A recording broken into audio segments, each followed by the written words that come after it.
सत साहिब सतगुरुदेव की जय। बंदी छोड़ कबीर साहिब जी की जय। बंदी छोड़ गरीबदास जी महाराज जी की जय। स्वामी राम देवानंद जी गुरु महाराज जी की जय हो।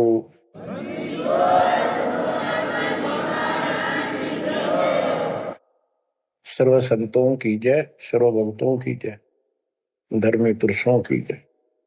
श्री काशी धाम की जय, श्री सुडानी धाम की जय, श्री क्रोथा धाम की जय, श्री बरवाड़ा धाम की जय। सत साहिब परम पिता परमात्मा कबीर परमेश्वर जी की असीम रजा से बच्चों हमें अपने घर का ज्ञान हुआ। काल के लोक की पीड़ा कितनी भयंकर है, इससे डर बना इसका ज्ञान होने से, और सतलोक के सुख की चाह बनी। आपको ये सच्चा मार्ग, सच्चा ज्ञान, सच्चा भगवान और सच्ची भक्ति पूर्ण सतगुरु प्राप्त है। अपनी किस्मत को सराहा करो, ये बंदी छोड़ उस मालिक के गुण गाया करो। ये परमात्मा, हम इतने निकम्मे इंसानों पर आपने कैसे दया कर दी। हम कैसा जुल्म करके आपको छोड़कर इस गंदे लोक में आए। आप कितने दयालु हो।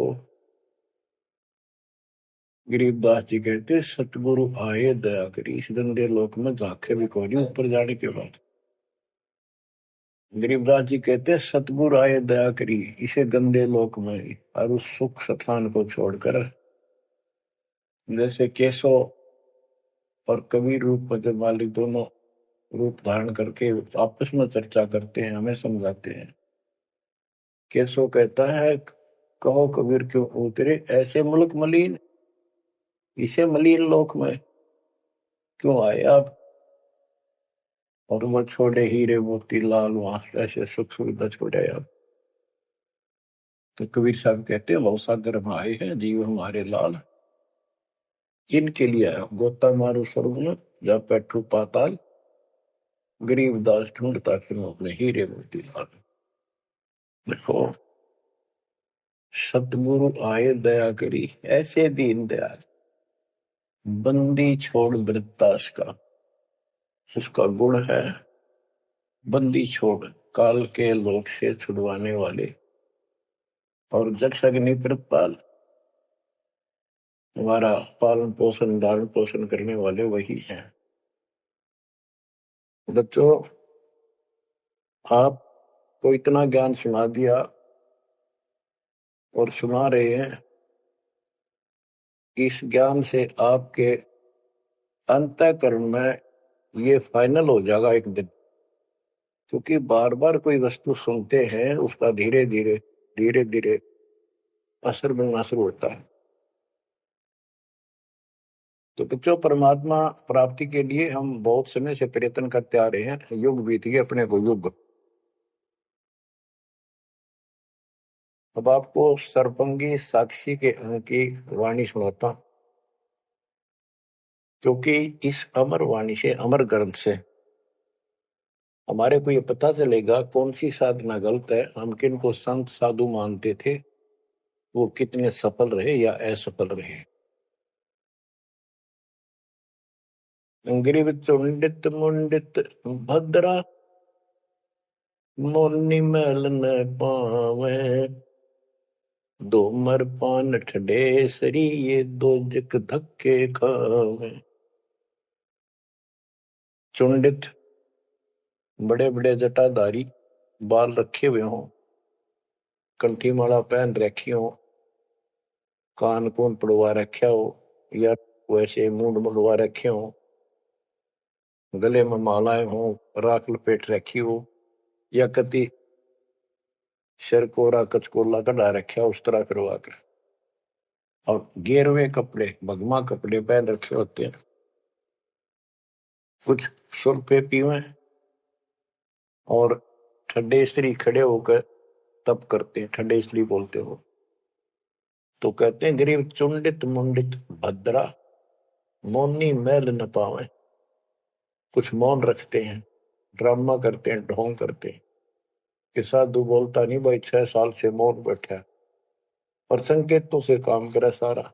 बात कहीं वो लिख के दे दे, वैसे संकेत कर दे, पानी पीना है मुंह का हाथ लगा दे। तो ये सिर्फ पाखंड है, भक्तिहीन इंसानों के ये कर्म है। गरीब चुंडित मुंडित भद्रा, मोनी मैल ना पावे, धूमर पान ठडेसरी, दोजक धक्के खाओ। दोजक माने नरक। ये मैल नहीं पावे, सतलोक प्राप्त नहीं कर सकते, ये नरक में धक्के खाएंगे।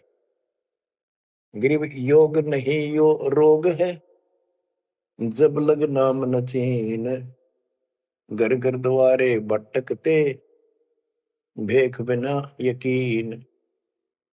ये योग माने साधना भक्ति नहीं है, क्यों तो मान बढ़ाई का रोग लगा हुआ है। जब तक सच्चा नाम, निज नाम नहीं मिलेगा, सच्ची भक्ति नहीं मिलेगी, ये जन्म मरण का रोग यूं का यूं बना रहेगा। और घर घर द्वारे भटकते, भेख बिना यकीन। गिर भेख लिया तो क्या हुआ, जब लग नहीं विवेक, तीन काल निपजे नहीं, नहीं मिटे कर्म रेख। ये भेख लेना होता है किसी विशेष पंथ में, उसकी वेशभूषा ग्रहण कर लेते, दीक्षित माने जाते हैं। जैसे वैष्णव परंपरा के व्यक्ति एक कंठी माला गले में डालते हैं, सफेद बाणा पहनते हैं, तिलक लगाते हैं, बड़ी बड़ी दाढ़ी पूछ रखते हैं, इनको वैष्णव साधु बोलते हैं। दूसरे कनपाड़े हैं, कान पड़वा लेते हैं, उनमें बाला जैसी मोटी मोटी मुद्रा डालते हैं, बड़ी बड़ी जटा रखाते हैं, सुल्फे पीते हैं, चिमटे रखे।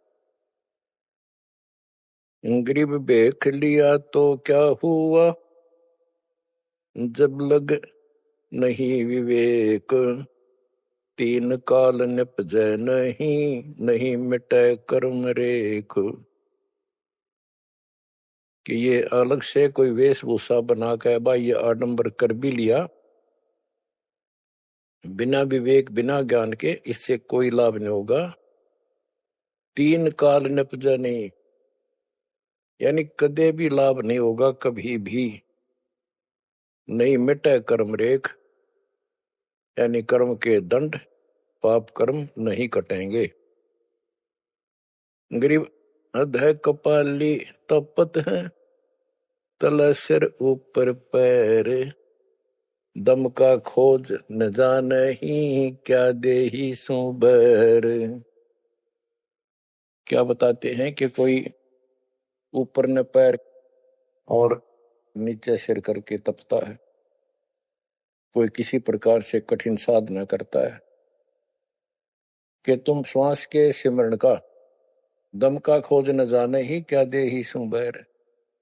आप ठीक से भक्ति नहीं जानते, जो श्वास का सिमरण है उसका ज्ञान तुम्हें नहीं है, फिर इस शरीर के साथ क्यों दुश्मनी कर रखी है, इसकी दुरुक्ति कर रखी, इसको इतना कष्ट दे रहे हो।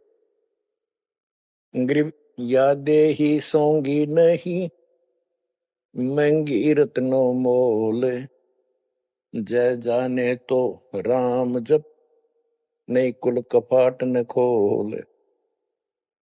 या देही, मनुष्य शरीर इतना सस्ता नहीं है, युगों युगों अच्छे पुण्यों के कारण, धर्म भक्ति करने के कारण मानव शरीर प्राप्त होता है, ये बहुत कीमती है। इसको ऐसे बकवादों मत को, पर तो साधना नहीं करते, करते हैं तो ये शास्त्र विरुद्ध करते हो, ये सब गलत बताइए। गिर पर्वत डूंगर क्यों चढ़ो, बस्ती तो जो न गाम, बन बस्ती में एक सा, जाके हृदय राम। पर्वत डूंगर क्यों चढ़ो, कहीं जाने की आवश्यकता नहीं है। परमात्मा की सच्ची भक्ति अपने घर पे करो, कहीं भी करो, वो सच्ची भक्ति होनी चाहिए। ग्रीव सत्य पुरुष निर्गुण कला, सरगुण कल्प विनोद, ओहम सोहम से भिन्न अक्षर को सोद। परमात्मा कबीर जी की भक्ति करो। और ओम सोहम तो आपको बता ही रखा है, इससे भी अलग एक मंत्र है, उस मंत्र को विशेष ध्यान से जाप करो। गिरि बिना साड साडू नहीं, सुनो सियानी लोए, सारा बरस भादुआ कारज सिद्ध ने होए। जैसे समय पर बारिश होती है तो उससे फसल अच्छी होती है, बगैर किसी समय के बारिश होती है तो उससे कोई लाभ नहीं होता। गरीब साध नदी और मेघ जल, कहीं कहीं है मौज, निंदत पापी मारिये, जिन घर दौड़े फौज। गरीब दैत दल दरमल, असुर दल आसगे, मंडी मसाणों निसंक फिरे, जीवे जब लग जोखिम नहीं, मरा जब निसंक मरे। यानी सच्ची भक्ति, परमात्मा कबीर जी की सत साधना पूरे सतगुरु से लेकर जो साधना करता है भक्त भक्तमती बच्चे, वो कहते हैं मंडी मसाणों, शमशान घाटों पर मंडियों पर जो लोग जहाँ पूजा बकवाद करते हैं और राक्षसों के झुंड ये भूत प्रेत घूमते फिरते हैं, कि इन मकी निसंग फिरो, निर्भय होकर घूमो, जीव जब लग जोखिम नहीं, और मरो जब निसंक मरो, कि परवाह ना करना। गरीबदास जी कहते हैं परमात्मा कबीर जी तेरे सक्षम है, अपने भगत को इतने जीवन रहेगा, इतने कोई टेंशन नहीं होने देंगे, कोई दिक्कत नहीं आने देंगे। मरा जब निर्भय होकर शरीर छोड़ देना, आपके लिए विमान तैयार मिलेगा, टेंशन ना लेना। गरीब चंद्र सूर्य की आयु लग, जे जीव का रहे शरीर, सतगुर से भेटा नहीं तो अंत कीर का कीर। चंद्र और सूर्य, चांद और सूरज की आयु लग, यदि जीव का शरीर रहे और सच्ची भक्ति पूरे सतगुरु से प्राप्त नहीं हुई, तो कितनी साधना करता दिखता, अंत में कीड़ा मकोड़ा, कीर का कीड़। गरीब एक पलक जुग जीवना, जे सतगुरु भेटा होए, रोम रोम तारी लगे, सुरति सुहंगम पोए। कि एक पलक यानी कुछ समय के लिए भी सच्चे सतगुरु की आपने संगत सत्संग सुन लिया, तो धीरे धीरे आत्मा उसको कैच करती चली जाती है, रुचि बढ़ती चली जाती है, और फिर अंत में दीक्षा लेकर अपना कल्याण कराता है। गरीब डेरे डंड खुसरो हो, खुसरे लहन मोक्ष, ध्रुव प्रहलाद उधर गए तो डेरे में क्या दोष। जैसे गलत धारणाएं पैदा कर रखी है कि मोक्ष तो उसको प्राप्त होगा जो घर छोड़ जाएगा, जंगल में कठिन तपस्या करेगा, परिवार का मोह त्याग देगा और ब्रह्मचारी जीवन जिएगा। तो यहां गरीबदास जी स्पष्ट करते हैं कि डेरे डंड खुश रहो, ये खुसरे लहे ना मोक्ष, अपने घर पर रहो आराम से। यदि ब्रह्मचर्य का पालन करने मात्र से और जंगल में बैठ जाने से मोक्ष होता है, तो ये खुसरे इजड़े तो सारे पार हो जाए। नहीं, ऐसा नहीं है। आप मानते हो ध्रुव पार हो गया, आप मानते हो प्रहलाद पार हो गया। ध्रुव 5 साल की उम्र में भक्ति के लिए निकला, कठिन साधना की, उनका विश्वास देखकर भगवान ने उनको दर्शन दिए। ध्रुव को राज्य की चाह थी और कुछ नहीं मांगा था, क्योंकि कारण क्या था, उत्तानपाद राजा था और ध्रुव की माँ उसकी पत्नी थी, यानी राजा की रानी थी। उसको कोई संतान नहीं हुई, वृद्ध अवस्था हो गई थी, आधे से ज्यादा उम्र हो गई थी। तो उसकी ध्रुव की माँ सुनीति थी। सुनीति ने अपने घर जाके अपने माता पिता से अपनी छोटी बहन सुनीति राजा के लिए मांगा।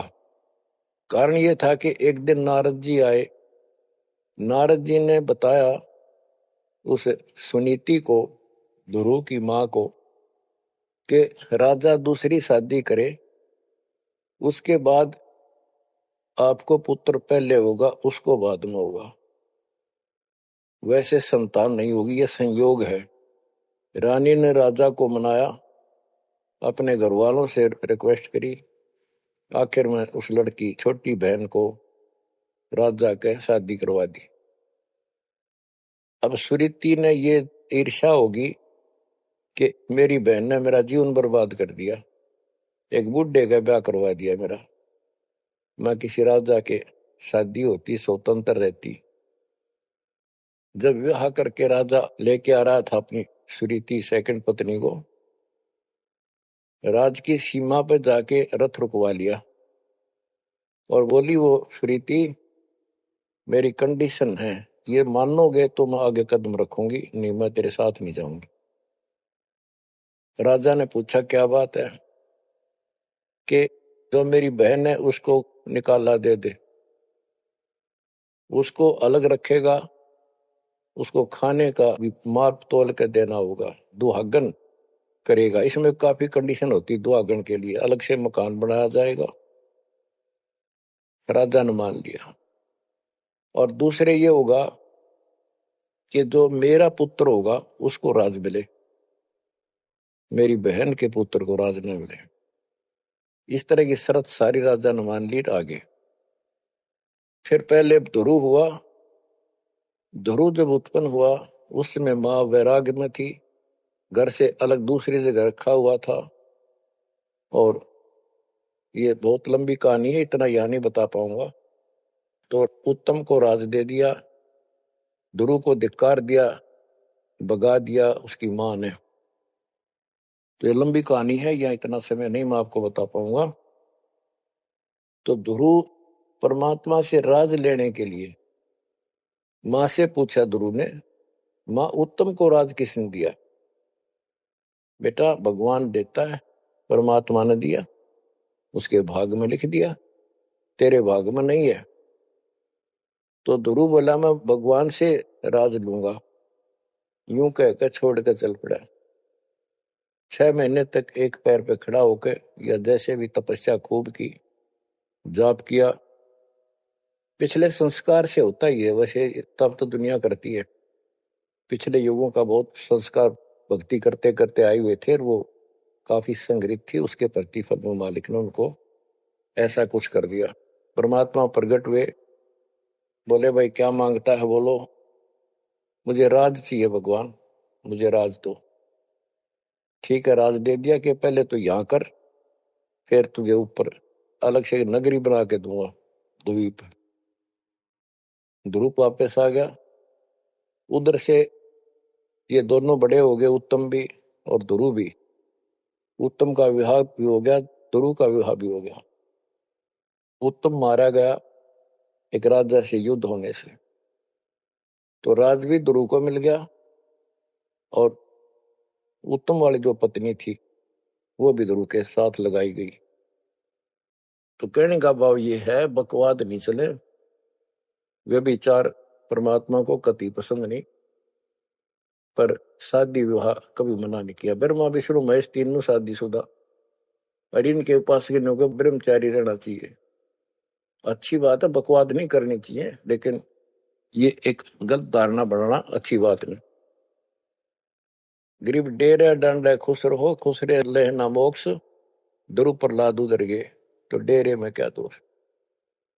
जैसे ध्रुव ने शादी कराई, ध्रुव की भी संतान हुई, और आप कहते हो ये पार हुआ, तो ये डेरे में था, घर में था, गृहस्थी में था, तो भी पार हुआ। कितना पार हुआ? वो पार होना अलग अलग स्टेजेस है। एक तो स्वर्ग तक पहुंच गया, पार हो गया। ये स्वर्ग तक पहुंचने को पार मानते थे। और प्रहलाद प्रहलाद भगत की 10 साल की उम्र में परमात्मा मिले, नरसिंह रूप धारण करके उसकी रक्षा की।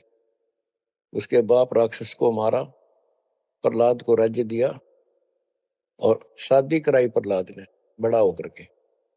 उसके एक पुत्र हुआ बैलोचन, और बैलोचन का पुत्र हुआ राजा बलि।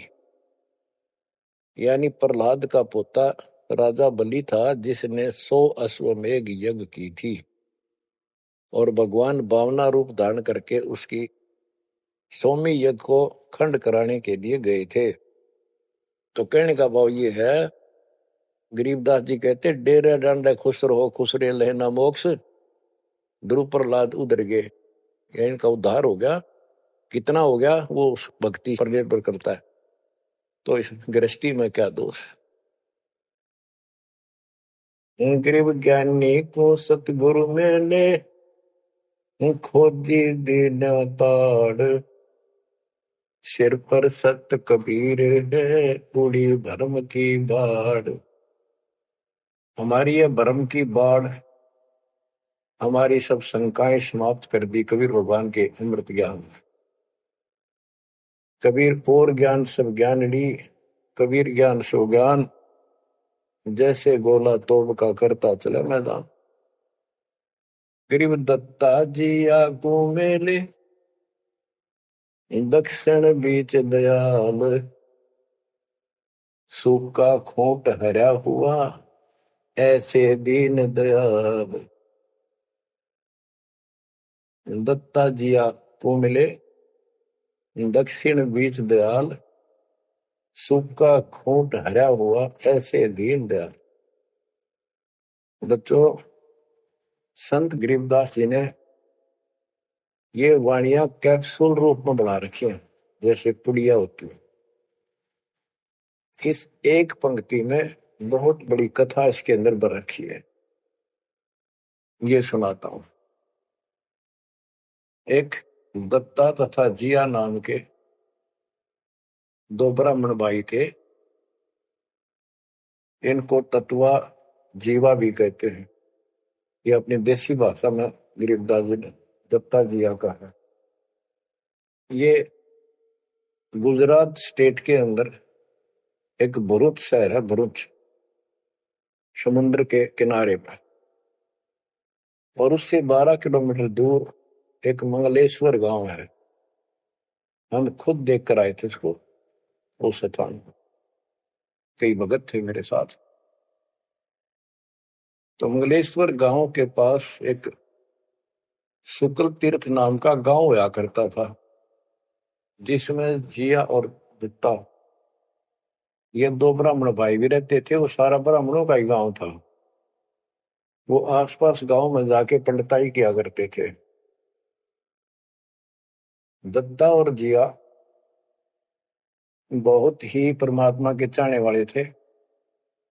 वो सत्संग सुनने जाया करते थे। जहां भी किसी साधु संत का सत्संग होता था तो सभी ये कहते थे भाई मोक्ष के लिए पूर्ण सतगुरु की आवश्यकता होती है। गुरु बिन मोक्ष नहीं होगा, गुरु बिन सच्चा ज्ञान भी नहीं होगा। जहां भी जाते थे वो मंडलेश्वर प्रवक्ता एक ही बात बताते थे। तो जीवा और दत्तवा ने दोनों भाइयों ने विचार किया कि भाई जहां भी हम सत्संग जिसका सुनते हैं वही हमें तो बहुत पूर्ण गुरु लगे। जिसके विचार सुनते हैं वो उससे भी अच्छा लगता है। और पूरे गुरु बिना बात नहीं बने, मोक्ष नहीं हो। ये तो असंग जन्म हमने जन्मते और मरत्या को होगे। जैसे परमात्मा कबीर जी क्या करते हैं, किसी भी रूप में आकर, और कहीं जैसे मेले मेले भरा करते तीर्थ तीर्थों पर, वहां चले जाते थे। वहां खड़े होकर शब्द सुनाने लग जाते और 10, 20, 50 व्यक्ति भगवान के चाहने वाले उनकी बातें सुना करते थे। तो जीवा और दत्ता को किसी स्थान पर परमात्मा उन्हीं के लिए जाते हैं क्योंकि वो भटक रहे भगवान की। ये बातें बताई कि पूर्ण सतगुरु हो, सच्चा ज्ञान हो, और तब मालिक का राह मिलेगा, मोक्ष मिलेगा। असंग जन्म पर मत होगे, कुछ नहीं हाथ लगा रहे, इस तरह की जबरदस्त बातें बताई। तो उनसे वो प्रेरित हुए। उनको नहीं पता था ये कौन है। उन्हें तो एक भगत माना, गीत गा शब्द शब्द सुनाने वाला। फिर वो साधु संतों की तलाश में चल पड़े। जहां भी जावे एक से एक बढ़िया लतीफेदार प्रवचन करे, बड़ी बड़ी कथा सुनाए, संस्कृत की भाषा में जबरदस्त प्रवचन करे।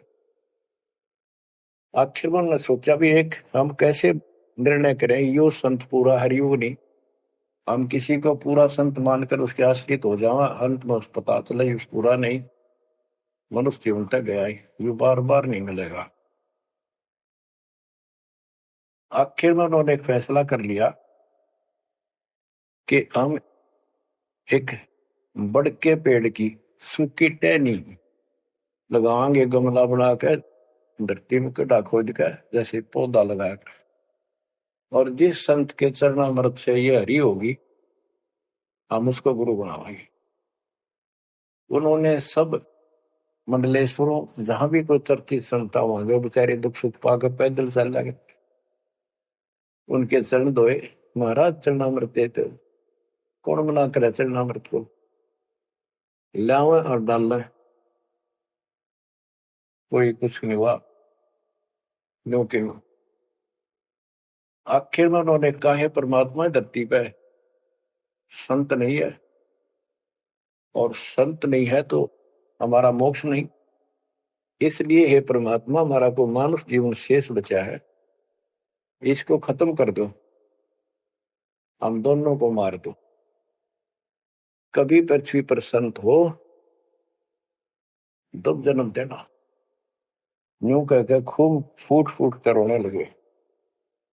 काफी देर रोज ही टेंशन में रहने लगे, खाना पीना लगभग छूट गया। कैसे तो मर जाना अच्छा है, ये तो पशु जैसा जीवन बहुत बार जी लिए। तो कबीर साहब डर रहे कम सुना गए थे, कहीं कहीं इकट्ठे होकर खड़े हो जाते थे, जाते थे, भटकते थे, वहां मालिक भी किसी न किसी रूप में चले जाते थे। उनके यह प्रेरणा भर दी थी, बाकी मंडले सुना के बस में यह भी ना थे कि इसी प्रेरणा भर दे, इतना वैराग डाल दे। एक दिन परमात्मा पहुंचे उस सुकल तीर्थ गांव में, गली में जा रहे थे तो दत्ता बाहर निकला और बोला, जीवा देख एक संत घूम रहा गली में, कहो तो बुला लो।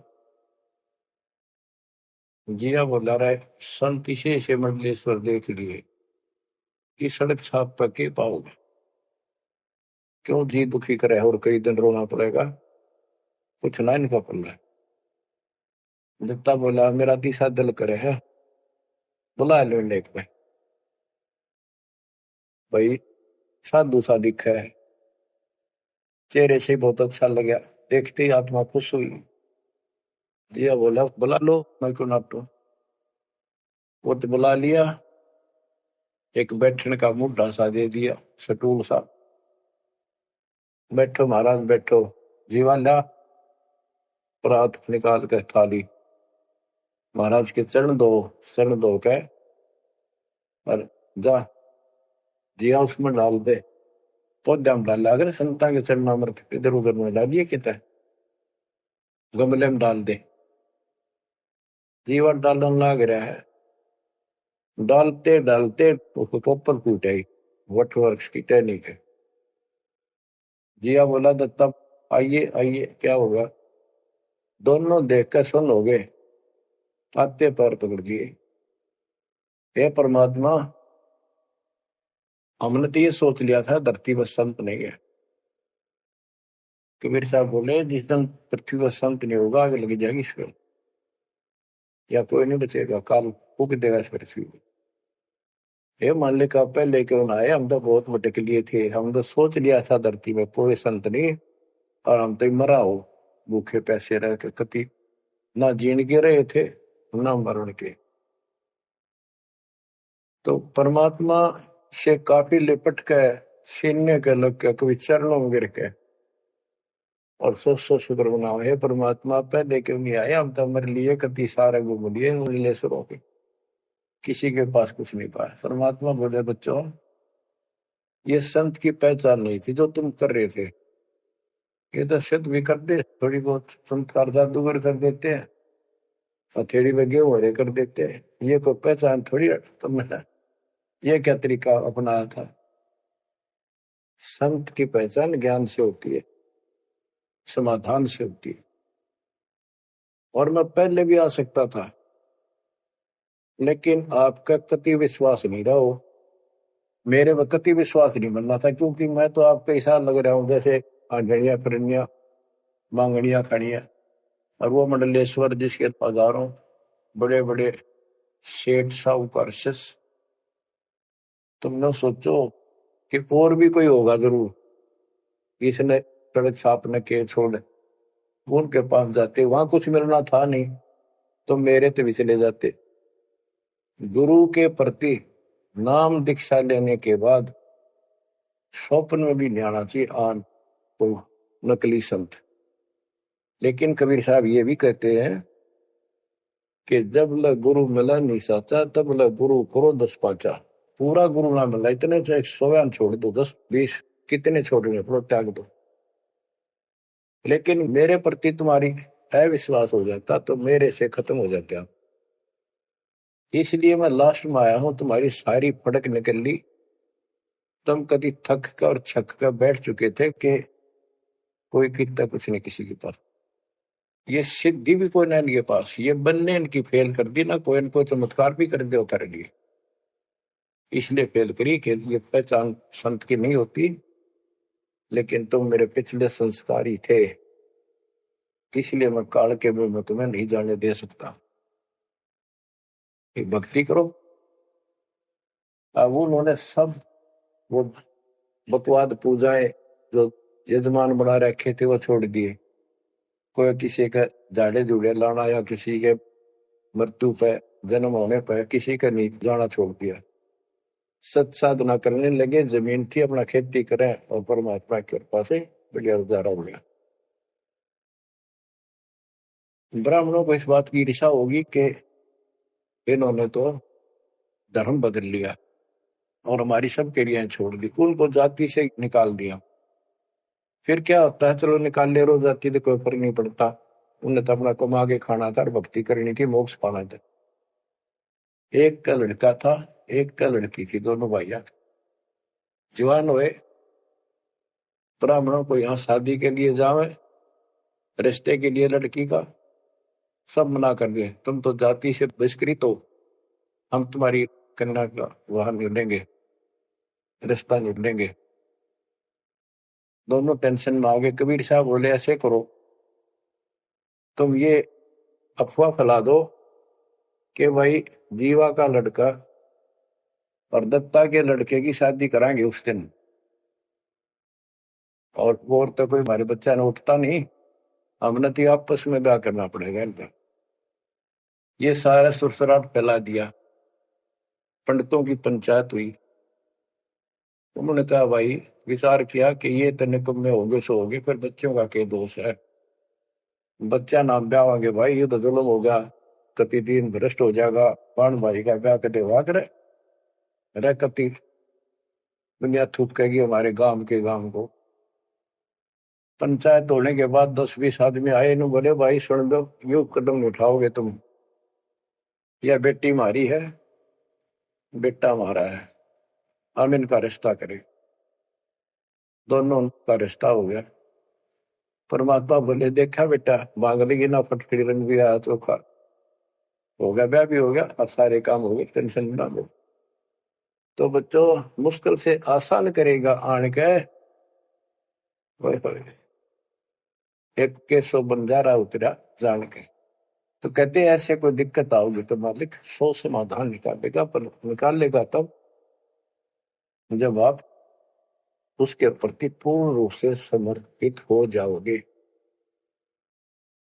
गरीब आसन अचल कबीरे का, सबका सतगुरु एक, ब्रह्मंड 21 समझ ले, या धूमे के सिरेख, कि 21 ब्रह्मांड को देख ले, ये धूमे के सिरेख यानी कति नासवान, बिल्कुल अस्थायी, इनका कोई अस्तित्व नहीं। अब साइंस ने ये सिद्ध कर दिया, साइंटिस्टों ने, खगोल भगोल के जानने वालों ने, पृथ्वी भी घूमती है, सारे लोग घूमते हैं, यहां तक भी सिद्ध हो गया कि सूर्य भी चला है, लेकिन पूरे ब्रह्मांड के साथ चलने से इसका पता नहीं लग रहा, ये घूमते हैं। कहने का भाव ये सारे ऐसे लटके हुए हैं जैसे पतंग। गरीबदास जी ने कहा सर्वलोक ऐसे है जैसे पतंग आकाश में लटके पड़े हैं। और जिस दिन भी इसका अंत होगा सारे एक दूसरे से टकरा टकरा कर आग लग जाएगी, या कोई ठीक ठिकाना नहीं है। और क्या बताते हैं परमात्मा? गरीबदास जी बता अपने भगवान के बारे में, गरीब आसन अचल कबीर का, सबका सतगुरु एक, ब्रह्मांड 2100 समझ ले या धूमे के सिरेख। 21 ब्रह्मांड सब नासवान, धूमे के साथ धूसी उठ रही है, नथिंग एल्स। तो इस शरीर में देखो अपने ना, ये कितना सुंदर लगा है, कितना अच्छा, कितना प्यारा। हरकत खूब, एक्सरसाइज इसमें करा, कुश्ती इसमें करा, छलांग इसमें लगा ला। यह मालिक की कृपा से सारा कुछ हो रहा है, उसने इसमें शक्ति दे रखी है। और जरा सी उग चुक हो जा, हाथ ना उठा आदमी का, अदरंग मार जब वो पहलवान। तो परमात्मा कहते हैं इस कच्चे शरीर में इतना मत भूल है, भगवान को ना भूल है। ये लोक अच्छा नहीं है, या कोई भी ठीक नहीं है, या जो दिखाई देता है सब नासवान है। गरीबदास कहते हैं दृष्टि प्लस फना है धर्म पर कैलाश, या कृत्रिमवादी झूठ है बनावटी, ये सारा बनावटी है। सुरत समो श्वास, कृत्रिमवादी, ये बनावटी लोग हैं सारे। जैसे करने नो दीदार में प्यारा है, एक शब्द है परमात्मा कबीर साहब का, उसमें बताया है कि आदि माया की नी चतुराई और झूठी बाजी पिंड रचाई, ताका प्रतिबिंब डारा है। सतलोक की जो व्यवस्था ऐसी ही है, उसमें भी बहुत द्वीप है, और ऐसे ही मानव स्त्री पुरुष शरीर है, लेकिन वो अमर है, ये नासवान है। ये समझो मिट्टी के और वो सोने के। वहां का जो शरीर है वो अमर है, वहां के देवता रूप हम सब देव देवी रूप हो जाते हैं वहां पर, लेकिन इस भक्ति के शक्ति से होते हैं। तो उसकी नकल कर रखे आप, टोटली नकल। ये शरीर कितना सुंदर लगा आपका, मृत्यु के बाद इसको फूकते हैं ना, 1 किलो राख हो जाती है। और ये देखो क्या था ये बच्चों, यहाँ का सब सब व्यवस्था कति नकली और नाशवान है। चारों वेदों का ज्ञान नकली, जिनको हम भगवान मानते थे वो भगवान नकली। हमारे को कति मूर्ख बनाकर रख रखा है। हमारी ऐसी स्थिति थी आज के दिन, आप इसने मानो चाहे ना मानियो, 100 की 100 साची। हमारे बस की बात नहीं, ये याद तो रखनी पड़ेगी आपने, आपका बस का भी नहीं है कि इसका मन हटा लो। इसके मन हटाने की विधि हमारे पास है। इस ज्ञान को जरूर सुनते रहो, 100 काम छोड़ कर सुनो जब तक दाता ने रजा कर रखी है। ये आपको अंदर से मांझ देगा आत्मा न कति, आत्मा को इतनी प्रबल कर देगा ना, कति अटक कर खड़ी हो जाएगी इस मन के साथ। एक दिन इसका डट का मुकाबला करेगी। तो जब हाथ खड़े कर दे है या मन डरा दे इसने, नो हो जाएगा, काम छोड़ देगा, और नहीं नो हो जाएगा, नुकसान हो जाएगा। इस ज्ञान से इतनी मजबूत हो जाए कि होने दे जो होगा, और मरे गए तो फिर ये काम लग के चट पाएंगे। ज्ञान बिना बात नहीं बना करती। गोरख से ज्ञानी गणे दुनिया ज्ञान बताती फिर है, और बहुत सी छोटी छोटी बातों से प्रसिद्धि पता नहीं कौन पाले हैं। कोई कहते बड़ा बाल ब्रह्मचारी है, उसी से उसकी महिमा होगी। गोरख से ज्ञानी गणे सुख दे जति जिहान, और सीता सी वो बारी संत दूर स्थान। इस ज्ञान को सुनते रहो, और फिर यह भक्ति जो दे रखी, ये आपकी आत्मा को इतना प्रबल कर देंगी, ताकतवर बना देगी, रेसलर। जब वक्त आओगे यहाँ से जाने का, इस मन में पटक देगी ठाक है, और सब मोह ममता से मन एकदम हट जाएगा, पट जाएगा। हटा ही नहीं हटता है इस ज्ञान से और इस भक्ति की ताकत से। तब पीछा छूटेगा आपका, कदे बात बना इस काम नहीं बनेगा। या सब कुछ झूठा, जैसे व्यापारी लोग क्या करते हैं, भैंस का काटड़ू मर गया बच्चा, उसकी खाल उतरवा के उसमें तूड़ा भरवा दिया करे। ना उसका मुंह होता है पुछड़ पुछड़, और बाल बूल ऐसे ही होते हैं, और भैंस के सामने रख दे, वो उसी को अपना बच्चा मान लेती है, उसको चाटती है, लाड करती है, उसको लेकर टाइम का रस्सी में चलते हैं वो, उसके पीछे पीछे रहा रहा रहा करती भागती रहती। इतना दिमाग है उसके अंदर। आज अपने अंदर इतना दिमाग छोड़ रखा काल ने, जैसे या कोई इंजीनियर बना रहे हो तो साइंटिस्ट बना बैठा रहो, और कितना कुछ बातें बनाने वाला एजुकेटेड समझ ले। क्या है ये बच्चे, हाड चाम मांस के लो चढ़े ऊपर चाम लपेट रखा, क्या ये शरीर है? और इसमें इतना मोह बढ़ा दिया, हमारे बस का नहीं, हो ही नहीं सकता। वो वैसे ने कौन समझावा कि ये ऐसा नहीं है, इसमें कुछ नहीं है। कोई बात नहीं, आप इस ज्ञान न सुनते रहो, आपको भी और इस सारे के सारे परिवार को भी परमात्मा वहां ले आओगा।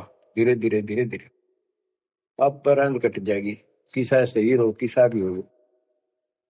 तो ये शरीर जो है ना, परमात्मा की कृपा से आपको एक दिन एहसास हो जाएगा कि यहां से तो जाना पड़ेगा। और बच्चों ने भी दीक्षा ले ली, सत्य राह पकड़ गई, क्योंकि हमारा लाइन पाना कठिन था, बच्चों का बहुत आसान हो गया। तो माता पिता से ही राह पर चल रही है, लग जाएंगे कि ये तो जन्म से ही इस मार्ग पर चल रहे, इनकी तो मुक्ति गारंटीड है, और है आपकी भी। आप दृढ़ रहो कि संसार की व्यवस्था से पूरी तरह परिचित हो जाओ। दृष्टि पड़े सो धोखारी, खंड पेंड ब्रह्मांड चलेंगे, फिर नहीं रसी लोकारे, फिर नहीं रसी लोकारे। गरीबदास जी जब ये वाणी लिखवाया करते, ऐसे बोल बोल के लिखवाया करते जैसे दास बोल रहे हैं। एक तो इसमें लिखने वाले को टाइम मिल जाता, और उनकी आंखों से आंसू निकलते थे कि देखिए किसे मूर्ख बना रखे, यहाँ पर काल में जुल्म कर रखा है परमात्मा के बच्चों के साथ। दृष्टि पड़े सो धोखारी, खंड पेंड ब्रह्मांड चलेंगे, फिर नहीं रहसी लोकारे, फिर नहीं रहसी लोकारे। रज गुण ब्रह्मा, तम गुण शंकर, सतगुण विष्णु कहावरी, चौथे पद का वेद नियारा, कोई बिरला साधु पावे।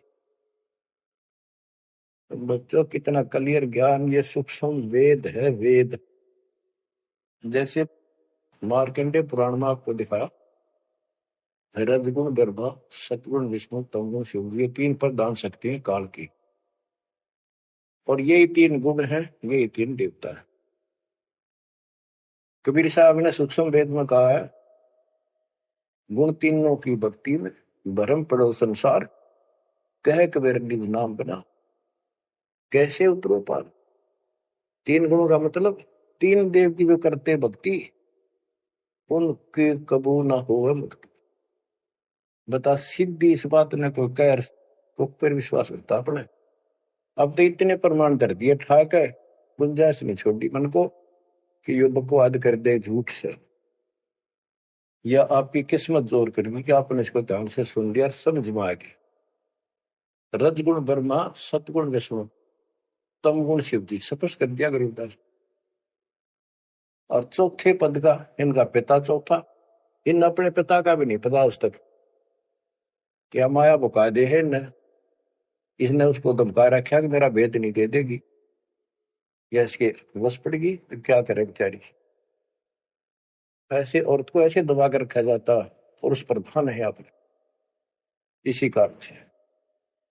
तो चौथा इनका पिता ज्योति निरंजन है, और कबीर साहब कहते हैं चार में छोड़ा है, और पांचवें को जावे, कहे कबीर सो मुक्ति पावे हम पर आवे।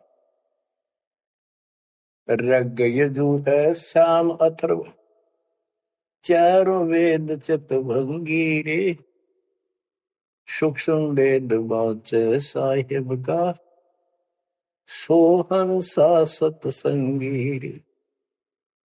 ये दुर्वेद अध्याय 40 श्लोक 10 में कहा है, कोई तो परमात्मा को साकार अवतार लेकर रामकृष्ण के रूप में मानता है, और कोई निराकार कहता तो पृथ्वी पर आता है कोई नहीं। परमात्मा साकार है या निराकार है वो तत्वदर्शी संत बताते हैं। गीता अध्याय 4 श्लोक 34 में ही कहा है कि तत्व ज्ञान को उन तत्वदर्शी संतों के पास जाकर समझो, उनको दंडवत प्रणाम करो, तब वो तत्वदर्शी संत में उस परमात्म तत्व का ज्ञान कराएंगे। यो ज्ञान आता कहां से है? चौथे अध्याय के 32वें श्लोक में श्रीमद् भगवत गीता ने स्पष्ट कर दिया, सच्चिदानंद गण ब्रह्म ब्रह्मणे मुखे, सच्चिदानंद गण ब्रह्म यानी परम अक्षर ब्रह्म अपने मुख कमल से जो वाणी बोलता है उसमें यो पूर्ण ज्ञान होता है, और उस ज्ञान से मोक्ष होगा। वो ज्ञान कोई तत्वदर्शी संत बताएगा। इससे सिद्ध है न वेद में वो ज्ञान न वो गीता में, हो गया चितवंगी।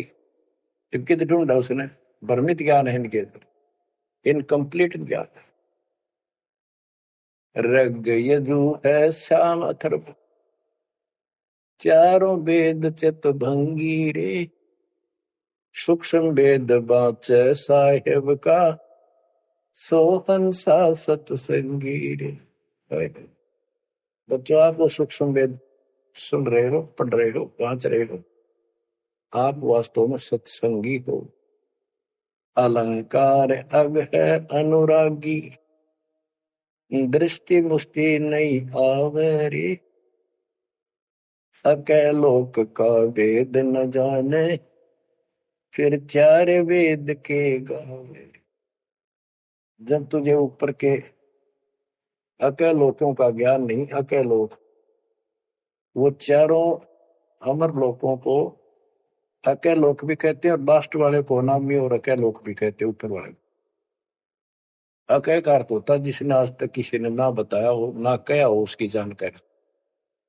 तो ऊपर का ज्ञान तुम्हें है नहीं, इन चार वेदों ने कितना है पढ़ लो, कितना कंठस्थ याद कर लो, कितना इनमें इनके अनुसार साधना कर दो, मोक्ष नहीं हो सकता।